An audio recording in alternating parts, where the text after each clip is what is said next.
తర్వాత ఇంకోటి రామచంద్రుడు ఇంకోటి చెప్పాడు, ఈ కోరికలు కూడా చాలా ప్రమాదం అని. అంటే ఏ కోరిక మనకు మంచిదో ఏ కోరిక చెడ్డదో మనకు తెలియదు.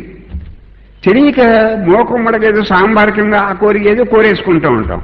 ఒకసారి ఒక కోరిక నెరవేరితే మనకే ప్రమాదం అది. అంటే రామచంద్రుడు ఏం చెప్పాడంటే, ఈ కోరికలు అనవసరం, మీకు దై విల్ బి డన్, నీ ఇష్టమే నా ఇష్టం, నీ సంకల్పమే నా సంకల్పం. నువ్వు నన్ను ఎక్కడ నిలబెడితే నేను అక్కడ నిలబడతాను. తాటకింట్లో నిలబడతావా, మేడలో నిలబడతావా? నువ్వు ఎక్కడ నిలబెడితే అక్కడ నిలబెడతాను. నాకు ప్రత్యేకంగా ఇష్టం అంటూ లేదు, నీ ఇష్టమే నా ఇష్టం, నీ సంకల్పమే నా సంకల్పం. నాకు ప్రత్యేకంగా ఇష్టాలు, ప్రత్యేకంగా ప్రీతి అప్రీతి అని ఏమీ లేదు. అని దై విల్ బి డన్. అలా అనుకుంటే మీకు ఏదో అవసరం అది ఏమిస్తాడు, చివరికి మోక్షం కూడా ఇస్తాడు. అది ఏం తెలియకుండా మీరు ఏదో మనసుతో ఊహించుకుని ఆ కోరికలు ఈ కోరికలు కోరుకుంటే కొన్ని కోరికలు ఈ జన్మలో మీకు నెరవేరకపోయినా వచ్చే జన్మలో నెరవేరుతాయి.